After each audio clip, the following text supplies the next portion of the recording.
Nabalitaan mo na ba ang nangyari kay Kabesang Tales? Si Kabesang Tales? Di ba siya isang mapanganib na tao? Kung sana ay walang nagsumbong at nanatili na lamang siya sa kanilang bahay, eh di sana wala nang nadarapit at nakulong. Sus Mariusep! Sus Mariusep! Sus Mariusep! Madalas ipadala ng Diyos sa atin ang ganitong parusa sapagkat tayo ay makasalanan na dapat tinuturuan ng kabanalan, ngunit hindi natin ginagawa. Akalain ninyo ang isang babaeng maaari ng mag-asawa ay hindi na marunong magdasal. Jesus! Kay laking kasalanan! Sukal ba naman kung dasalin ng ulol na iyan ang Aba Ginoong Maria ay hindi man lang humihinto sa ang Diyos ay sumasa iyo. At Santa Maria na hindi hinihinga ng pagdating sa mga makasalanan na siyang pagdarasal ang dapat ng gawain ng isang mabuting Kristiyanong may takot sa Diyos. Sus Mariusep, hindi nakakaalam ng dasal na Oremus Gratiam at ang bigkas na Mentibus sa halin ng Mentibus. Sus Mariusep!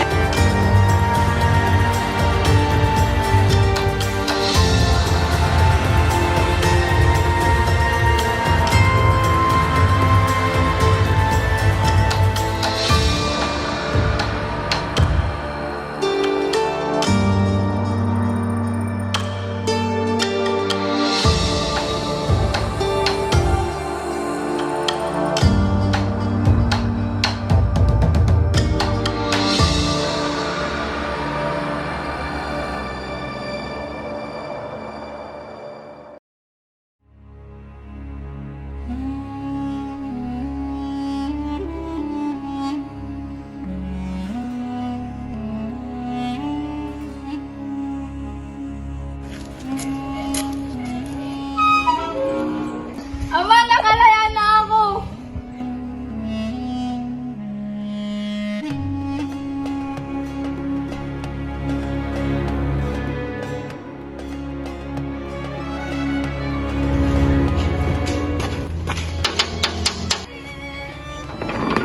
Kabesang Tales, kayo ay nakatakdang lisanin ng inyong tahanan sa loob ng 3 araw ayon sa utos ng nakakataas.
Nakita ko na ito.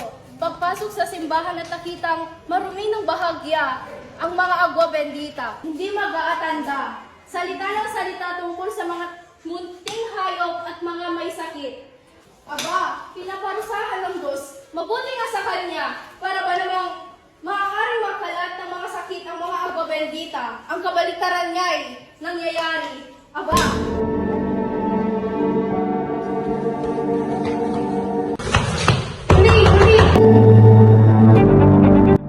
Si Basilio, ginaging pati papatapon. Si Basilio? Si Basilio ang mahal ko? Ibuti ng aking mahal. Bakit ganon? Kanina ako hihingi ng tulong. Kay Padre Camora. Ngunit hindi mo kayang ibigay yung piniling ito.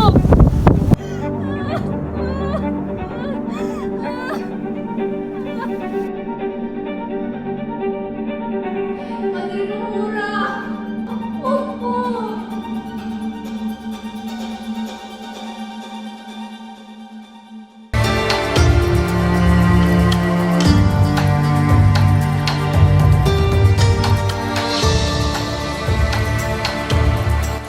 Halina't umuwi na tayo.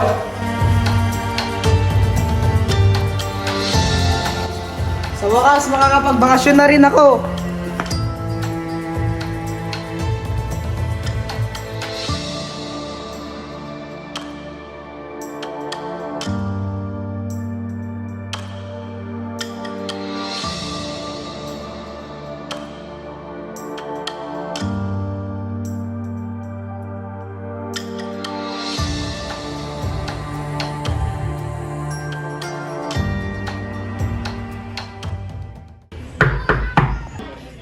May dala po akong bagong balita.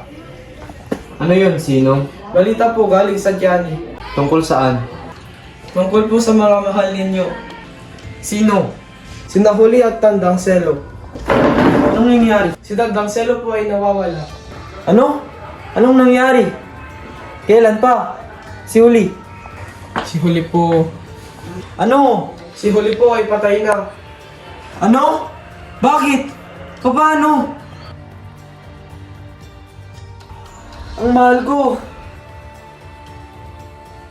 Maraming salamat sa inyong pakikiramay. Alam kong naging mabuti ang Kapitan Tiago sa bayan ng San Diego. Di ko lang papakabayan pa ang aking pagpiling sapagkat napakasakit sa ating lahat ang pangyayari nito.